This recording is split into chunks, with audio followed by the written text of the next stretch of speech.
Hello everyone, welcome to my channel and welcome to my another vlog. তো আজকে হলো বারাণসীতে আমাদের সেকেন্ড দিন। তো সেকেন্ড দিনে কি কি করি, কোথায় ঘুরতে যাই, সব ভিডিও আজকে শেয়ার করব তোমাদের সাথে। তো সকালবেলা ঘুম থেকে উঠে ফ্রেশ হয়ে আমরা চলে গিয়েছিলাম সোজা ব্রেকফাস্ট করতে। সকালে খেয়েছিলাম গরম গরম ঘিয়ে ভাজা পুরি, আর তার সাথে ছিল এক ধরনের সবজি। আজকে ব্রেকফাস্টটা আমার একটু হেভি হয়ে গিয়েছিল। তারপরে খেয়েছিলাম জিলিপি, এটাও ছিল ঘিয়ে ভাজা। তো বাইরে যেহেতু প্রচুর গরম, ঘুরতে যাব একটু বিকাল বিকাল করে, তার জন্য আমরা রুমে চলে এসেছিলাম। আর দাদু যেহেতু গিয়েছেন ওনার বিজনেসের কাজ করতে, তো আমরা একটু রুমে এসে টিভি দেখছিলাম। কি আর করবো, এত বোর হচ্ছিলাম না, কি বলবো। বাই দা ওয়ে, টিভিতে এটা কোন গান হচ্ছিল আশা করি তোমরা বুঝতে পেরে গেছো। তারপরে দাদু আসতে আমরা স্নান টান সেরে চলে গিয়েছিলাম লাঞ্চ করার জন্য একটা পাশে রেস্টুরেন্টে। তো সেখানে খেয়েছিলাম ভেজ থালি উইথ এক্সট্রা তড়কা ডাল। খাওয়া দাওয়া সেরে তাড়াতাড়ি আমরা রুমে চলে এসেছিলাম, কারণ বাইরে বৃষ্টি চালু হয়ে গিয়েছিল। আর জানালাটা খুলে দেখি ভাই আমাদের সাথে কে দেখা করতে এসেছে। দেখো গাইস, আমাদের হোটেলের সামনে কারা এসেছে দেখো। এই যে এই হচ্ছে একটা, আর একটা ওখান থেকে এখনই পালিয়ে গেল। আর এই দেখো ওই তো বাচ্চাগুলো, ওই যে দুটো বাচ্চা ওখানে, আর এখানে আর মা মনে হয়, মা কি বাবা জানি না, আমার দিকে দেখছে। ওই মা, কারা এসেছে দেখো আমাদেরকে। ওর পা ভাঙা, পা ভাঙা আছে, একটা পা কাটা, না পুরো পা কাটা আছে একটা। এই মা, একটা পা কাটা আছে, যা চলে গেল।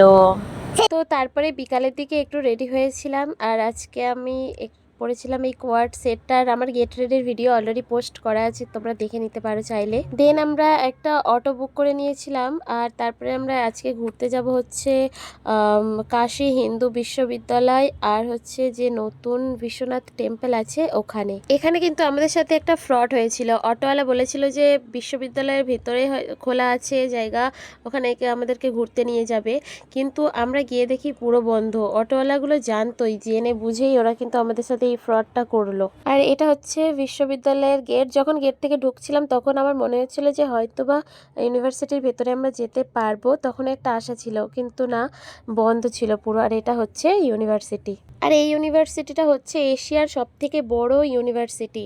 আমি ইউটিউবের অনেক ভিডিও দেখেছি যে ভ্লগার্সরা বিশ্ববিদ্যালয়ের ভেতরে এক্সপ্লোর করেছে, কেন জানি না আমার কপালটা হয়তো খারাপ ছিল, তাই আমি যেতে পারলাম না। তো যাই হোক, আমরা এখন চলে এসেছিলাম টেম্পেলে। আর ওখানে এসে দেখি না একটা দোকানে প্রচুর ভিড় জমেছে।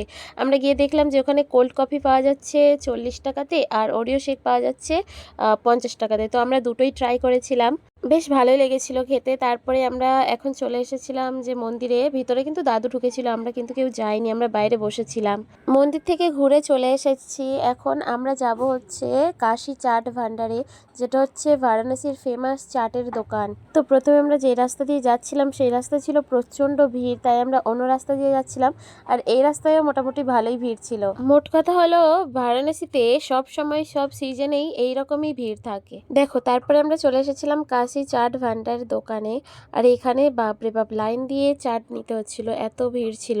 কোনো রকমে দাদু ভিড় ঠেলে ভেতরে গেছে আর নিয়ে এসেছিল হচ্ছে 2 প্লেট আলু টিক্কি চাট, যেটা আমরা শেয়ার করে খাবো, মানে একটু টেস্ট করার জন্য, কারণ তখনও আমাদের অনেক কিছু ট্রাই করার বাকি ছিল। তো যাই হোক, তারপরে আমরা চলে এসেছিলাম ফেমাস বারাণসী পান খেতে, বেনারসের পান। দাদু নিয়েছিল পানটা, কারণ আমরা তো কেউ পান খাই না, তবুও আমার না নতুন নতুন জিনিস ট্রাই করতে ভালো লাগে, তাই আমি দাদুর থেকে একটুখানি নিয়েছিলাম টেস্ট করার জন্য। আর আমার মুখের রিয়াকশন দেখে হয়তো বুঝতে পেরে গেছে যে কেমন খেতে। যারা পান খায় তাদের কাছে অবশ্যই ভালো লাগবে।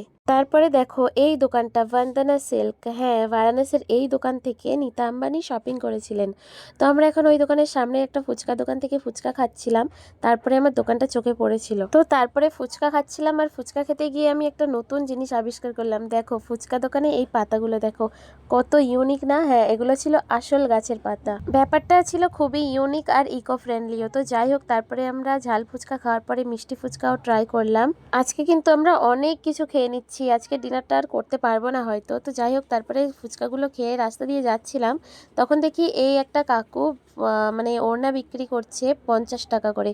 তো আমরা এখান থেকে দুটো ওড়না নিয়ে নিয়েছিলাম, আর ওড়নাগুলো দেখতে ভালোই ছিল, আর সুতির ছিল না, কিন্তু কাপড় মোটামুটি ভালোই ছিল, কোয়ালিটি বাড়িতে ইউজ করার মতোই। তো আমি ভিডিও করছিলাম দেখে দাদুটাও দেখো ওড়নাগুলো দেখাচ্ছিল একটা একটা করে।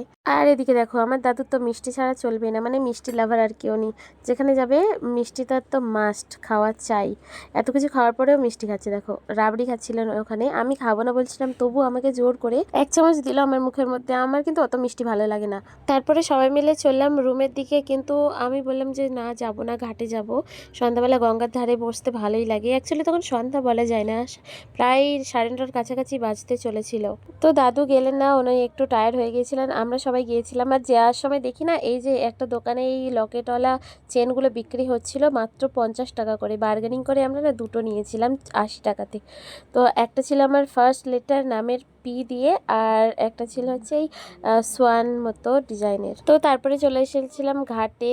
সন্ধ্যা আরতির হয়ে যাওয়ার পরে ঘাট ছিল প্রায় ফাঁকা, অল্প কয়েকটা লোক ছিল, তাতে আমরাও গিয়েছিলাম।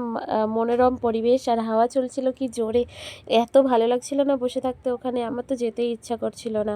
তারপরে আমরা এখানে লাখখানেক ফটো ভিডিও করে এখন রুমের দিকে চলছিলাম, কারণ দাদু আছে রুমে একা। আর এই দেখো আমাদের পুচকোটা এখান থেকে কি লাইট নিয়ে সেটা খেলা করতে করতে যাচ্ছিল। আর দাদু যে বললো যে একটা স্প্রাইট নিয়ে যেতে যাওয়ার সময়, তাই আমি স্প্রাইটটা নিয়ে এখন আমরা চললাম রুমের দিকে। আজকে এত কিছু খাওয়া দাওয়া হয়েছে তাই আর ডিনারটা করলাম না, কিন্তু রাত না 1টা তখন বাজে, একটু খিদে খিদে লাগছিল, তাই পিৎজা অর্ডার করে দিয়েছিলাম। আর পিৎজা দিয়ে গিয়েছিল জোম্যাটো থেকে। আর পিৎজাটা না এত টেস্টি ছিল, ভেজ ছিল। এখানে আমরা যখন থেকে এসেছি ভেজই খেয়ে যাচ্ছি। শুধু এখানে বলছি কেন, আমরা বাইরে হোক বা কোনো ট্যুরে ননভেজ কিন্তু কেউ খায় না, কেউই পছন্দ করি না। এরও একটা বিশেষ কারণ আছে, কারণ আমার দাদু হচ্ছে পিওর ভেজিটেরিয়ান, আর ওনার সামনে আমরা কেউ ননভেজের নামই নিই না। তো যাই হোক, আজকের ভ্লগটা এই পর্যন্ত শেষ করছি, দেখা হচ্ছে কালকে নতুন ভ্লগে। বাই।